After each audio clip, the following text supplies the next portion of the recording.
जी के 132 फीट के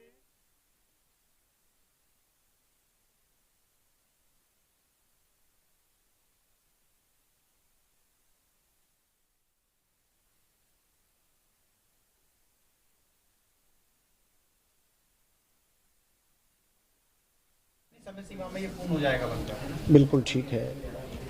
देखिए हमारे यहाँ जी, सबसे पहले हम और आप भगवान शंकर का आज जो शिवरात्रि महापर्व है उनको नमन करते हुए सभी को शिवरात्रि महापर्व की शुभकामनाएं देते हैं। देखिए सबसे प्रथम शिवलिंग की पूजा कब हुई, हम आप ये जानें कि शिवलिंग का महत्व क्या है। एक बार देवताओं में, जैसा कि हमारे यहाँ पुराण धर्म ग्रंथ हैं उनमें ये कथा आई है कि देवताओं में ये परिचर्चा हुई कि सबसे बड़ा कौन है। तो वहाँ एक स्तंभ था, उस स्तंभ को देवताओं ने देखा और उसमें ब्रह्मा और विष्णु और अन्य जो देवता थे वहाँ सभी देवादिदेव महादेव सभी लोग एकत्रित थे। तो उनमें ये हुई कि इस स्तंभ के जो सिरे भाग को सबसे पहले पहुंच जाएगा वही बड़ा होगा। तो उस स्तंभ की ओर कोई गति स्तंभ के नीचे की तरफ चले, कोई आसमान की ओर चले, उस स्तंभ का जो अंतिम हिस्सा होना चाहिए वो किसी ने प्राप्त नहीं कर पाया।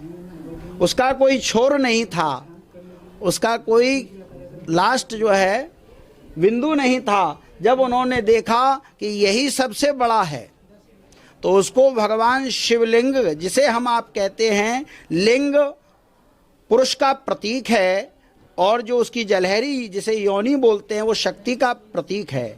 तो शिव शक्ति का संयुक्त रूप हमारे यहाँ सृष्टि को जब विकास के लिए भी परमात्मा ने सोचा कि मैं एको हम बहुश्यामी, मैं एक से बहुत हो जाऊं, तो उसने सृष्टि का निर्माण करना चाहा लेकिन अपने आप को असमर्थ समझा। तब उसने शक्ति का यजन किया और ये सृष्टि आज हम आप जो देख रहे हैं इसका निर्माण परमात्मा कर पाया। इसका मतलब है कि कोई भी चीज अकेले किसी ने भी, शक्ति पर्व हमारे यहाँ अभी आने वाले 9 वर्ष में शक्ति साधना की जाती है। नवदुर्गा आने वाली है, हमारा हिंदू नववर्ष आरंभ होता है और इसीलिए शक्ति का पर्व सबसे अधिक मनाया जाता है। वर्ष में भी 4 बार नवदुर्गा पूजा हमारे यहाँ होती है, 2 गुप्त नवरात्र, 2 प्रकट। तो शक्ति का जो पर्व है आज भूमि पूजन हुआ है और जिस स्तंभ की माने जिस लिंग की देवता नहीं जान पाए कि ये कहाँ पर पूर्ण हो रहा है, हम और आप यदि ये जानना चाहें कि ये कब पूर्ण होगा। स्वामी जी के पास में पहुंचने के लिए मेरे 25 साल पुराने मित्र भूप पलिया जी से मेरा संपर्क था। तो मैं काफ़ी विचार विमर्श कर रहा था कि मैं किस गुरुजी से इसका भूमि पूजन निर्माण करवाऊं।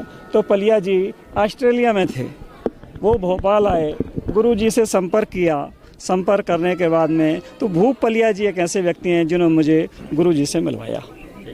ये सारी प्रेरणाएं महादेव जी देते हैं, उनके ही आशीर्वाद से मुझे ज्ञान प्राप्त हुआ है। उनके ही आशीर्वाद से मुझे ये आदेश हुआ है कि मैं 132 फीट का शिवलिंग का निर्माण करूं और उसके साथ 12 ज्योतिर्लिंगों का भी निर्माण करूं। महादेव जी जो आदेश देते चले जा रहे हैं मैं वो कार्य करता चला जा रहा हूं। और मैंने बहुत पहले सोचा कि इस महाशिवलिंग के निर्माण के भूमि पूजन किससे करवाया जाए। तो महादेव जी का आदेश हुआ, मैं जगत गुरु जी आनंदेश्वर जी महाराज के पास गया कि महाराज जी मुझे शिवलिंग निर्माण का भूमि पूजन करवाना है, क्या आप इजाज़त देते हैं। तो गुरु जी ने सह स्वीकार करते हुए भोपाल आने का हमारा निमंत्रण स्वीकार किया। आज उनके कर कमलों से इस महादेव जी के भूमि पूजन का निर्माण हुआ है। हर हर महादेव, हर हर महादेव, हर हर महादेव।